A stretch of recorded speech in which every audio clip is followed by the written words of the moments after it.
Upacara penurunan bendera HUT RI ke-75 tahun 2020 di Gria Agung dimulai pukul 17 waktu Indonesia Barat. Bertindak sebagai inspektur upacara ialah Wakil Gubernur Sumsel Mawardi Yahya. Lewat dari pukul 5 sore bendera merah putih diturunkan oleh pasukan Paskibraka yang dikomandani oleh Arianto, asal SMA Bukit Asam. Pembentang bendera M. Noval Akbar, asal SMA Negeri 1 Indralaya. Pengatur tali, Dava Aditya Akbar, asal SMA Negeri 1 Oku. Dan untuk pembawa bendera ialah Faris Nando Saputra, asal Man 1 Lubuk Linggau.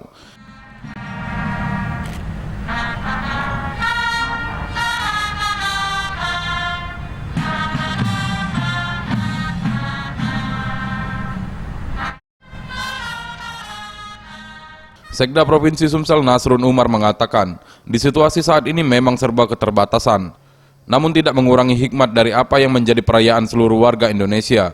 Oleh sebab itu di masa pandemi ini kita tetap harus bisa memaknai arti kemerdekaan Indonesia bagi pembangunan Indonesia, khususnya Sumatera Selatan. Situasi ini memang menunjukkan keterbatasan yang ada pada kita. Tapi menurut hemat saya tidak mengurangi hikmat daripada apa yang menjadi perayaan yang merupakan kebahagiaan bagi seluruh masyarakat Indonesia.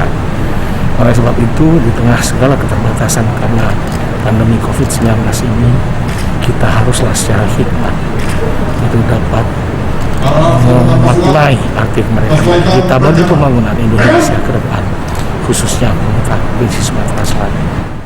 Dirinya pun berharap agar pandemi COVID-19 ini segera berakhir dan mudah-mudahan di tahun depan tidak ada lagi bencana seperti ini dan kembali seperti sedia kala. Tim Liputan Sriwijaya TV.